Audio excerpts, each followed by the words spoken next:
This is WIOX. The show is The Other Future. You're listening to me, Terry Tapp. This show comes to you every other Thursday. The motivation for the show and its underlying raison d'etre is that it's really a way of looking at things that I hate to say are more positive, but things that are going on in our world that are counter to the narrative that we see in the media, the doom and ugliness and control and so forth that's coming from the so-called leaders of the world, such as they may be. I also want to say happy birthday. Don't normally do this, but happy birthday. It's my girlfriend's birthday, so enjoy that. And our guest this week is Lisa Taranto. Lisa is head of horticulture at Menla Mountain Retreat. She has a background in agriculture, and she spent 3 decades working in ecological design. I specifically wanted to have Lisa on here because The Other Future began as a project, and still is a project, to list and look at and provide accessibility to ways that you can answer the Tolstoyan question, what can we do now? Ways that you can actually get involved in your community, in dealing with climate change, in dealing with income inequality, in dealing with the continual retreat of creative outlets, in dealing with basically an erasure of what it is to be human in a world full of screens. So Lisa, by doing this kind of work, fits right in with that project and with the project of the show, which is to look at these things going on around us that aren't in the media. So, Lisa, are you here? I am. Good morning. Good morning, and thank you so much for taking time to be on the show. I know, you're very busy out working the gardens there at Menla.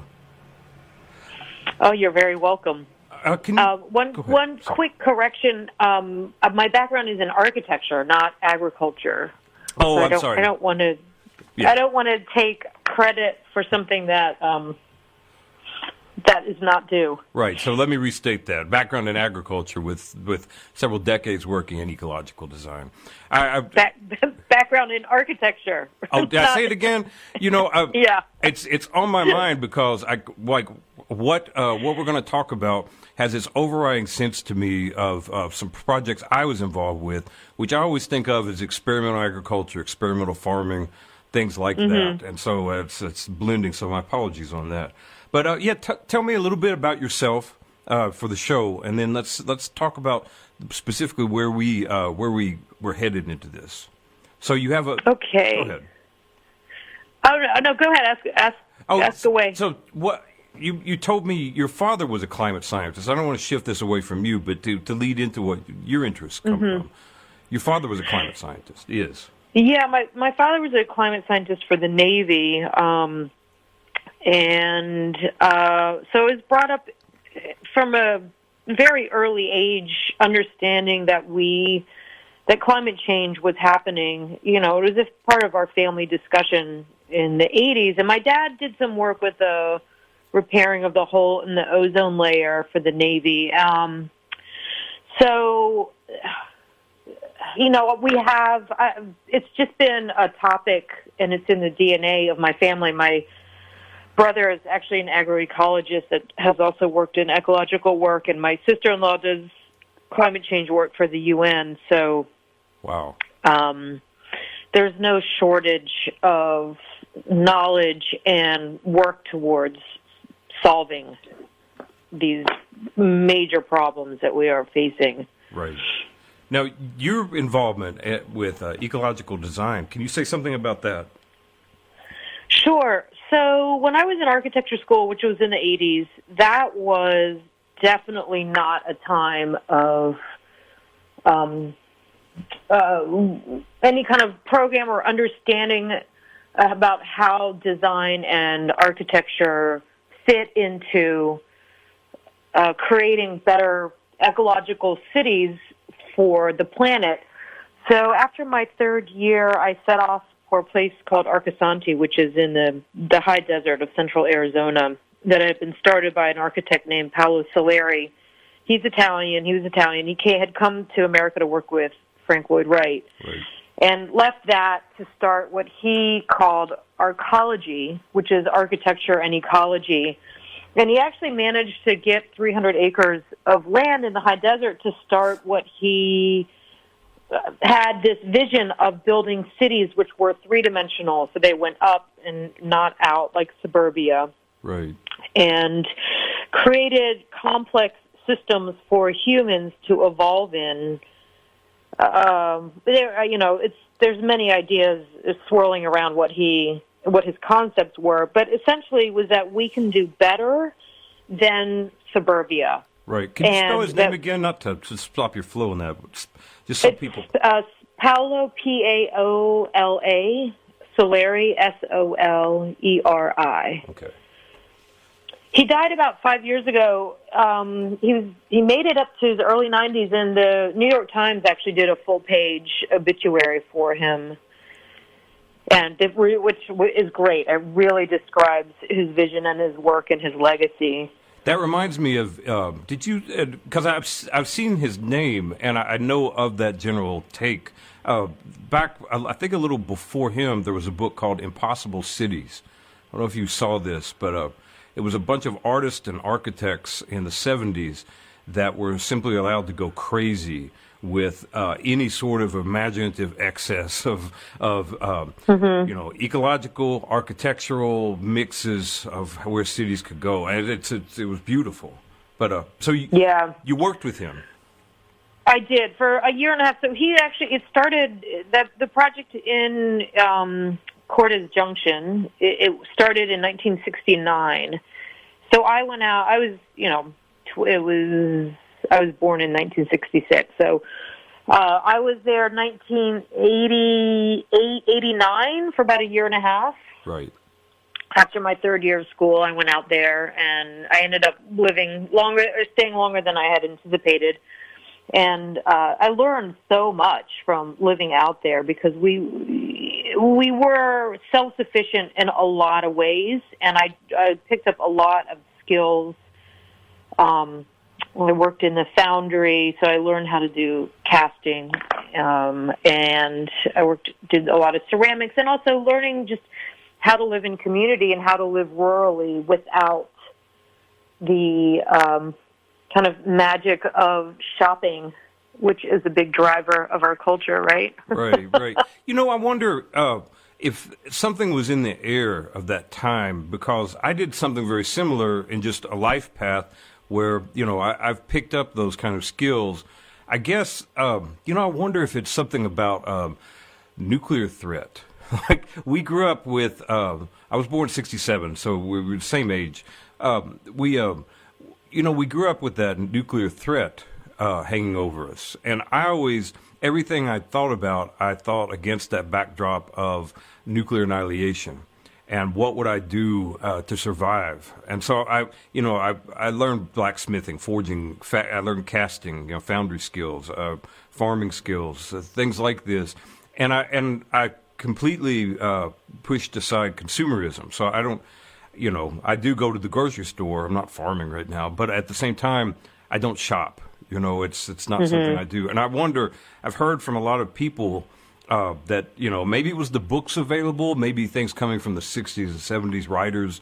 I know some agronomists and people that I've talked with folks about, but that are shared at that time. But I wonder if young people at that time, which we were so caught up with that backdrop of of the end of civilization, the potential end, that we thought about that. Is that true for you? I think I was just so, I had because my father was in the military and my mom is English, we had a very nomadic life. And I think I spent my high school years in smack dab in suburbia, in the new suburban growth. And I think just being, as a kid, 14 to 18, you're not fully cognizant of the world, but I think I was just so horrified by suburbia. Right. And suburbia was its own thing at that time. Like where were you in suburbia? Northern Virginia. My dad was working at the Pentagon, Oh, so that was at the real ramp up of just destroying land and farms as the military-industrial complex was growing. More people were needed. What they called the Beltway Bandits, right. So all of these industries that were kind of collateral or side industries to the military were popping up, and then everything to support that. So that was my high school years, 14 to 18. Yeah, I've been in that area. I interviewed for a job at one point. I saw Woodbridge, which looked more suburban devastation. So you studied with Solari and learned these skills. And what next? So I went back to school, and I thought that I would get my degree in architecture and civil engineering, and I realized I didn't have the brain for engineering as more of an art and creative brain. But in the 80s, architecture school there was not a dialogue about sustainability or green buildings. It was, the 80s, I think, is the worst decade. It was in between, at least in architecture, there was, had gone there was the mid-century modern, which had its own approach to a different way of building. And then air conditioning came along, and that changed a lot about how we live and how we build. Air conditioning is one of the main things that changed, I believe, how humans interact with each other, because they didn't have to anymore. You could stay inside and enjoy the air conditioning of your house. I've never thought about that. That's, one theme that I've talked about a lot is the death of these public spaces, which I'm not. It's not a novel thought for anyone, but it's become pronounced with the internet. But I didn't think about air conditioning destroying, the Gore, that public interaction. That's fascinating. Yeah. So. And then the 80s were just kind of this dead zone, this limbo zone of design. So when I graduated from college, and it took me a little while. I graduated in 91. I couldn't imagine going and sitting in an office. Even though I love architecture and I love design, I just couldn't imagine sitting at a desk all day, every day. Right. So I was also doing a lot of ceramics at the time, so I was doing that, picking up odd jobs. I finally did get a architecture job, and after about 2 years of that, and 9/11 happened while I was working in that office as an architect. Okay. And you were in the city. And I also, I lived in New York City for a little while. I lived in the jungle of Costa Rica for a little while. And then I got this architecture job. And after 2 years of that, I ended up calling the phone number on the back of a city bus. I was living in Richmond, Virginia at the time. Right. Following this bus with a billboard on the back that said, "Depressed?" So you actually did call one. I've never known anyone who's called those. I did. I called. It was the local medical college was doing, looking for subjects for a new antidepressant med. Anyway, I failed the depression test. I wasn't depressed enough. I had the wrong kind of depression. That's doubly bad. Not chemical. Yeah. Of course. So I realized that having a sedentary life for me was just full on malaise. Right. Psychological, spiritual, physical, mental, emotional. And after I failed the depression test, I went to Italy for a few weeks, which is where I spent 5 years of my childhood, and just, soaked up Italy. And I came back and I started a nonprofit in Richmond, Virginia, based around urban agriculture and public space, right? Because in my opinion, the way in cities and towns, the way we approach and treat and regard public space is a direct reflection of the health of who we are as a society and community and people. Right. And great public space is a sign of a really healthy community, and poor public space is the opposite. Right. I'm glad you said that. I feel that. I haven't articulated that directly, but in talking, like I said, with other people about, places for artists to work or places for theater, things like that, all that's disappearing. And as well as public spaces for gatherings, for open concerts and things. If they're not disappearing, they're constricted and managed. And that, to me, that's what you said is absolutely accurate. In this culture, we're losing all of that. See, your nonprofit. What was the directive of that? It was specifically to address that. Well, it was inner city Richmond, Virginia, and I was going for the intersection of social justice, environmental justice, and economic justice. Right.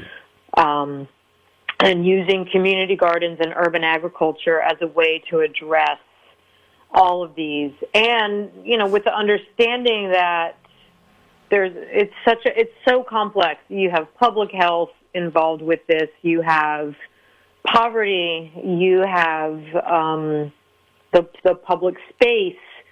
You have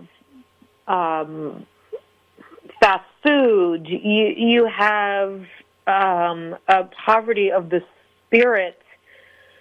And Richmond, Virginia, it was the capital of the South, right? So the Civil War, the wounds are still very, very alive. And I am not a Southerner. I was actually born in Ridgewood, New Jersey, conceived in London, born in Ridgewood, New Jersey, right. But only lived there for 10 days and then off to California. But I ended up in Virginia in this, and I was pretty naive going into it, and it really was eye-opening, understanding the power structure that still exists in Richmond, and the history of the Civil War, and how it is still very much alive there. Say more about that. I grew up, I was born, conceived as well, in Kentucky, and I've spent my life in that quadrant, the southeastern quadrant of the United States, which I know well. And I've seen, the devastation left over by the Civil War. There are places that are economic ruins and have been since long before I was born. And if you look back, they had a library, a town hall. They were actually, if not flourishing, potentially vibrant at one point, and then were burned or, especially places in Kentucky and northern Tennessee, they were raided by the Confederates and the Union soldiers. So rape and pillaging, went on nonstop until it was completely razed. Say more about that in Virginia. Like, what is that power structure, and how does that relate to urban agriculture? Well, there's two sides of it. Everything when you get into working in the community and kind of community development, everything goes around race lines. And so, are you black? Are you white? Is that person black? Is that person white? And I have found that in the North, people are kind of shocked when I am very direct, like, well, were they black or were they white? Right. And in Virginia, in Richmond, Virginia, one has to be very comfortable at talking and addressing things along race lines. And when people say, I don't see race, then you know right away that it's not that. It's just that they're very uncomfortable about addressing and talking about race. Right. And so in the Richmond, Virginia basically had two power lines going. One was the public sector, right, which was the government, which was majority black. In both the people who were elected officials and appointed officials and just your employees. And then you have the private sector, which was essentially white, which was businesses, which then controlled the philanthropic sector, right? Right. The money. So philanthropic sector is always controlled by the people with the money. And in Richmond, Virginia, the money was, the old money was tobacco, insurance, things that had really come out of a system of slavery. So Richmond, Virginia, being the capital of the South and being that wasn't the only city that was conducting a lot of business around slavery. It just happened to be one of the major. I think the three, if you really break it down, were New Orleans, Charleston, North Carolina, and Richmond, Virginia. Baltimore actually functioned that way too. I found that out a few years ago. It was one of the major slave markets, and it's kind of been paved over in its history, but it functions in that way. Right, and so not only was it one of the major slave markets, Virginia figured out that if they could put an end to the international slave trade, they could breed people. They could breed slaves like livestock, which is what they were doing in Richmond, Virginia. And this is part of the story that's not talked about. It's really, really hard to talk about it. Even now, I mean, it makes me, it's just so dirty.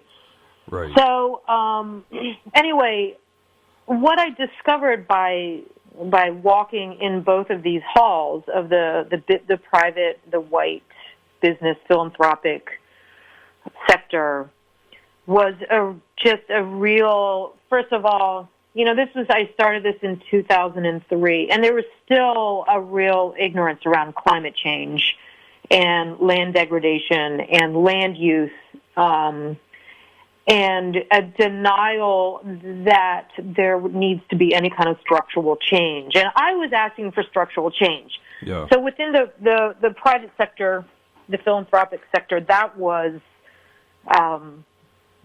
a real problem for them.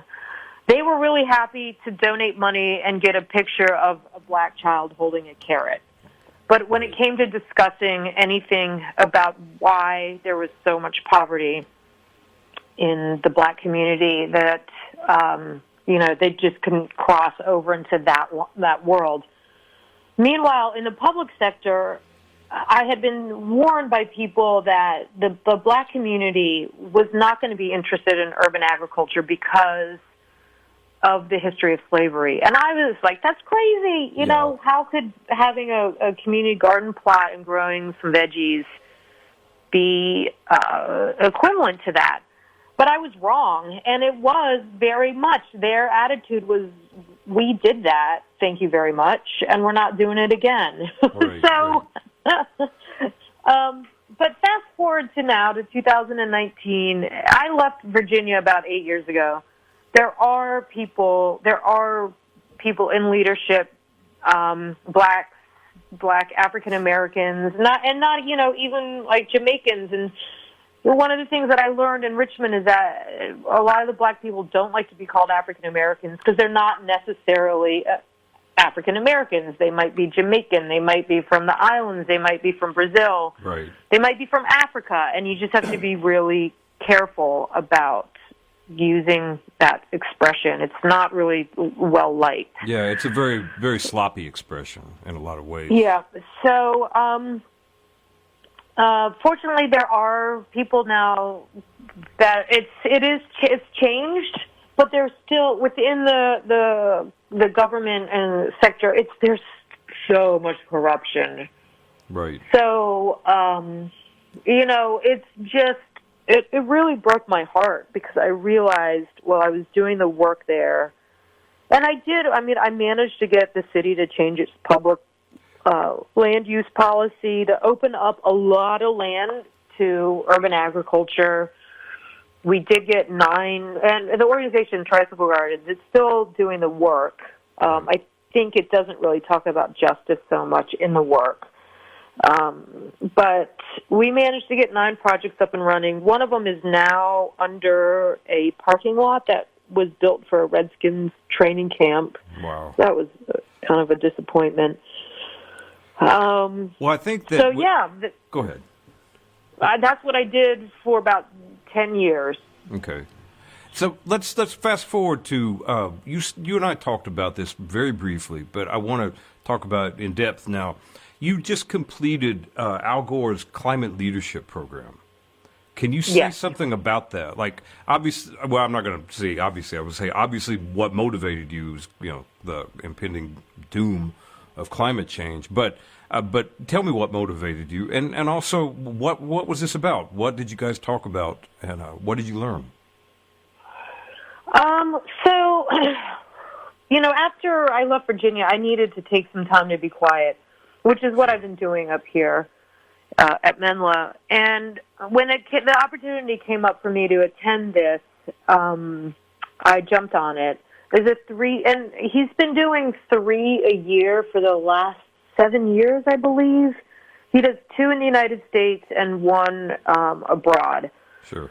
And this one was in Minneapolis, and it's 3 days, and there were 1,200 people in attendance, and it's free. You just have to pay for your to get there and a place to stay. And so there were 1,200 people, and now up to 20,000 people have gone through this training.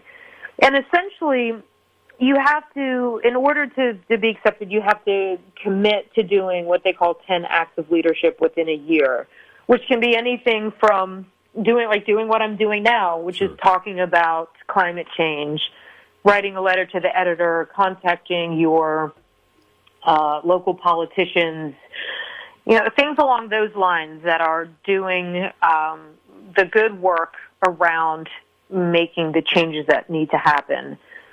And so it was really amazing to see Al Gore do his presentation, and it was almost 3 hours, but there was a lot of panels and discussions and chances to meet and greet and talk amongst other people. And they divided it. It was really smart the way they do it. They put you at tables, and you're with a group that is in your general region for the entire 3 days. So you get to know people that are in your region, so you can continue strengthening networks. In your region, so they were pulling from New York State or the northeastern area. Well, there were 23 people from the Hudson River Valley up into the Adirondacks, right? Okay. New York City, and out into Long Island. So there was 23 of us out of the 1,200. Right.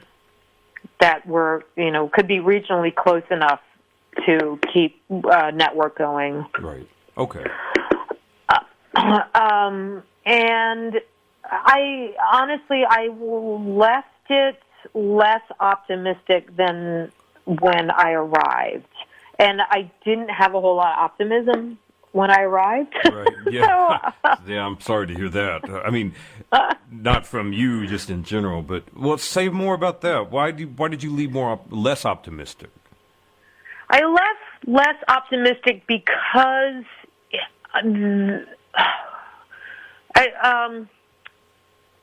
so a majority of what they talked about in terms of solutions. So we all know how bad it is, right? It's bad. It's really, really bad. The amount of carbon that is locked in right now, and the amount of methane that is being released, and the amount of feedback loops, and the amount of things that we don't really know what is going to happen because we're going into unknown territory now. Right. We're locked into a really bad situation. What they focused as solutions, I would say 90% of the energy that they focused was on technology. And what's happening is remarkable. I'm not going to complain about it. The amount of solar and wind and renewables that are being installed around the world is exponentially higher than anybody would ever have expected. Right. And so that's amazing. The cost is dropping rapidly. It's clear that the oil, and even over the last few days, what I've been reading is that the Exxon, for the first time, dropped out of the S&P 500. First time in 90 years, right. Exxon has dropped out of that incredible metric. So that's all great.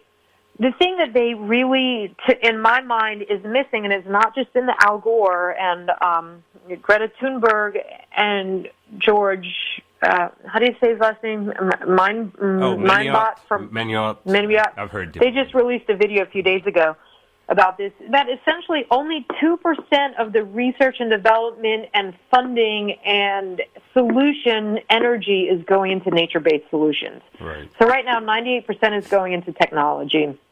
2% is going into nature-based solutions.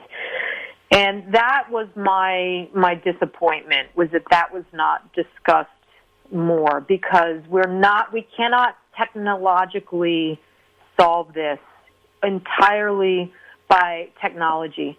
They did talk a lot about a just transition, which I was happy about. They talked about the Green New Deal. They talked about,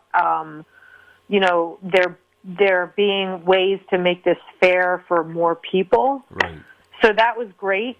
And then I met really awesome people. But my disappointment, again, was that the idea of having an understanding of our ecology, our ecological systems, and this most beautiful and elegant of all designs that Mother Nature has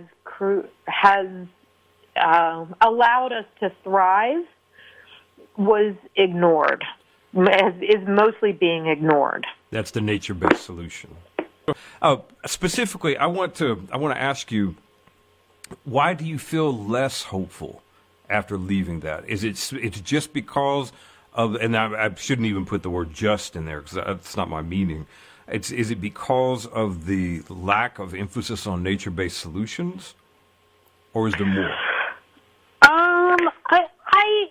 There's more. I think it was the absolute relentless pounding of and seeing everything that's happening at the same time in a 3-hour slideshow. It was just, we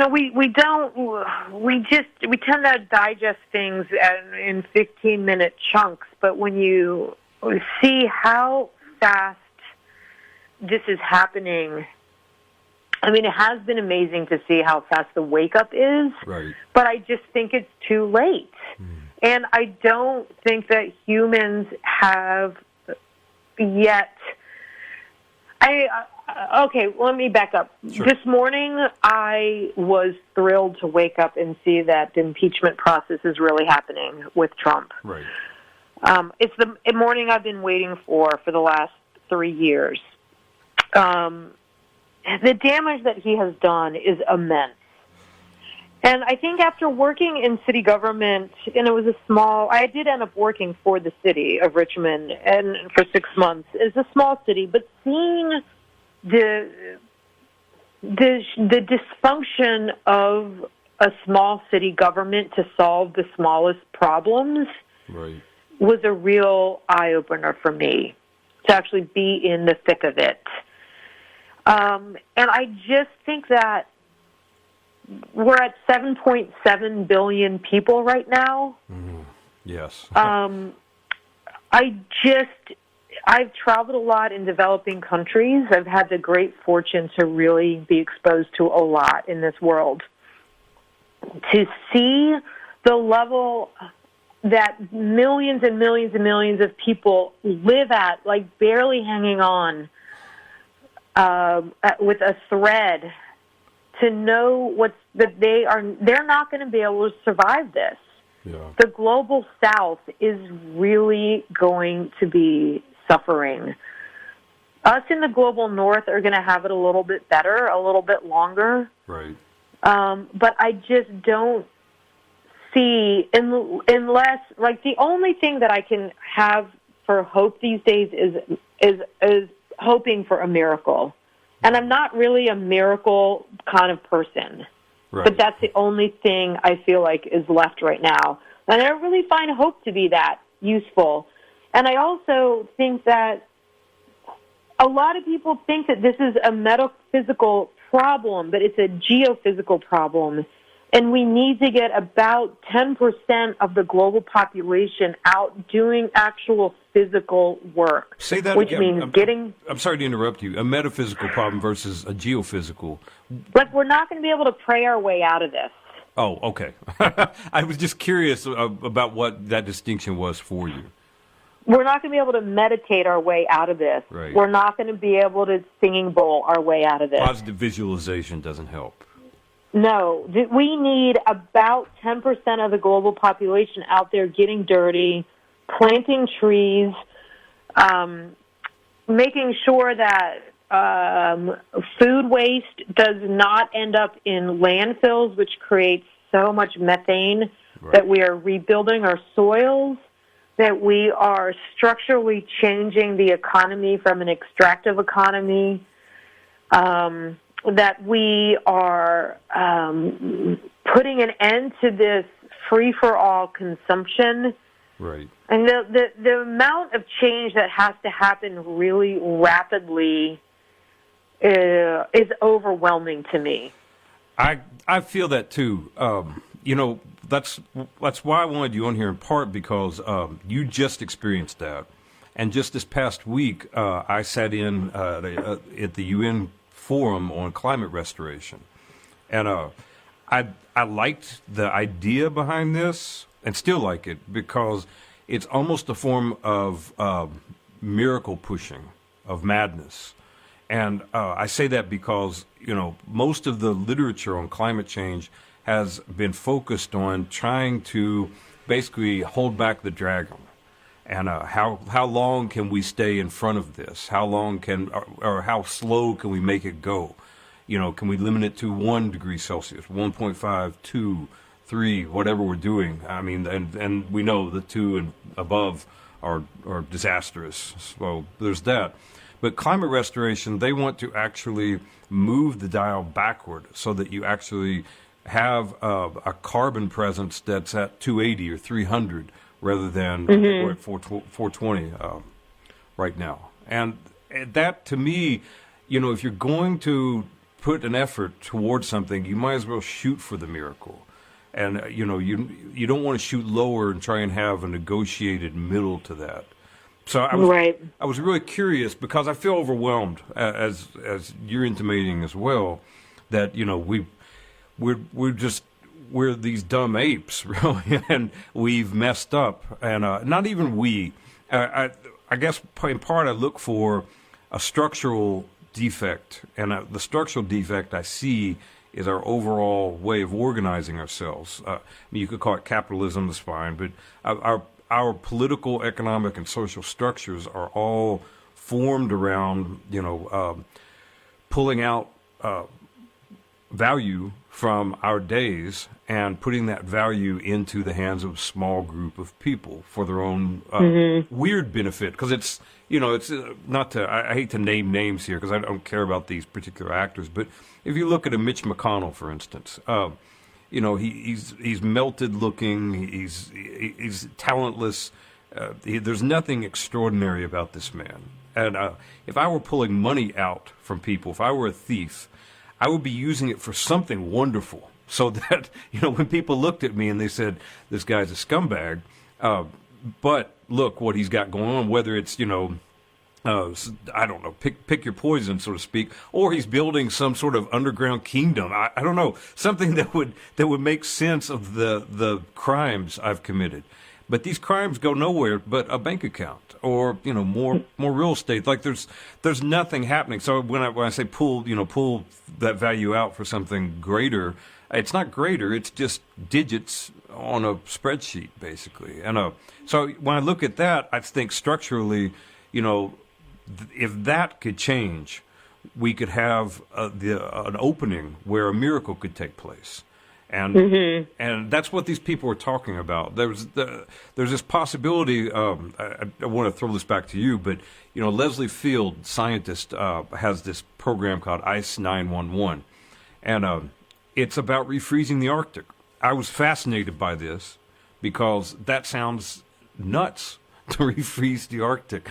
But she laid out the technology and she laid out the plan, And it makes perfect sense, whatever that is. But it makes sense, and it's scientifically based. There are also straightforward, as you're calling it, nature-based solutions of not adding, petrochemicals to the water sources that we have. And what happens then? What happens if we, reforest, regreen an area, or restore an ecosystem? And I was really fascinated by that, and fascinated by the commitment of the people there, especially younger people. I hate to throw that kind of weight onto the young, but I think that their rage and terror actually is one potential component of a miracle. Do you know what I'm saying? Yeah. Mm-hmm. I apologize to them all the time whenever I have an opportunity to say that we failed. Yeah. And I have lingering anger because I was shut up and shut down and made fun of and in Richmond, Virginia, by a group of old white men. Right. And so the hubris and the ignorance that I experienced within a power structure just really it was maddening and frustrating, but ultimately put me in a place of really deep despair for about 3 years, which I feel like I am out of now. It was a crippling despair. I'm not going to lie about it. Your treatment, can you put something like some specifics to that? Your treatment as someone behind a nonprofit trying to do urban agriculture, or talking about issues related to climate change? I mean, those are intertwined, of course, but specific. I think, what happened was I was removed from the leadership, from the organization that I started. I was kicked out, and I was told that I was too radical, and that corporations were not going to donate if I was still in leadership. How were you too radical? So that happened. Pardon me? How were you too radical? Sorry to interrupt, but because I talked about climate change, and I talked about racism, and I talked about economy, and I talked about all of these things. I talked about structural change, and when a donor just wanted a photograph, like I said, of a black child holding a carrot, I said, "Is that all you want? This is not what we're doing this for." Right. And I remember sitting down with one person about a larger project that I was trying to launch, and talking about, so this was, again, 8 or 9 years ago. No, probably about 7 years ago. Talking about the combo of climate change and ocean acidification. Right. And this person, this older white gentleman who was considered a business leader, and a lot of people respected him and looked up to him, said to me, "Why are you talking to me about ocean acidification? It has nothing to do with me, and I have nothing to do with it, and I don't want to talk to you." And I remember just sitting there thinking, wow, like he took it personally, like I was attacking him, and it became a personal issue rather than talking about solving large problems. Right. Why do you think that is? And because there are many people that don't want to admit that they've made a mistake. And there's this hubris and ignorance combo, which is very, very strong within the leadership, political and the private sector leadership. Right. It's very hard for people to admit that they were wrong. Right. Yeah, I've seen that. I wonder, too, about these people, people with a lot of wealth and nothing else. like I said, they're not, Rudolph II of the of Bavaria or something like that, or Bohemia, where they're investing all this money in alchemical craziness. Like they're just empty souls, basically. Yeah. And yeah. I think that if you attack my bank account, such as it is, or your bank account. That has nothing to do with me, but I think with these people, that is who they are, and they're identified with the structure, with capitalism, with the global, geopolitical structure in such a way that when you say something very straightforward, like you were talking about with the ocean acidification and climate change, the fact that it could reflect on their money, basically their wealth, is an existential threat to them rather than a threat to their money or their wealth. Like it's a personal, you've knifed them, really. Right. These schemes, in these philanthropic scams, I should say, not schemes, coming out of Davos and places like that, they're not really meant to help people for the most part. And reading about and meeting a few people involved with those things, they're mainly there to deflect public anger from the wealth extraction that these monsters, these billionaires have done. That's in my opinion.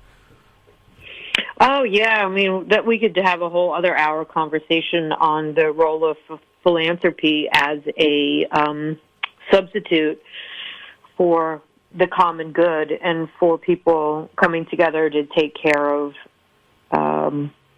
each other. But so you had all this pushback, that devastating pushback, and were removed from your own organization? Or removed as yes.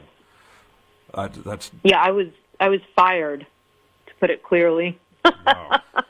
I mean, it's admirable in a way because of obviously you had a righteous beef, as people would say, but at the same time, I mean, that's horrible. And I've actually known a number of people who have been in that position in these organizations, which I think they form. I won't say some of these, but working in labor organizations. Not unions in particular, but specifically the offshoots of like social justice, labor.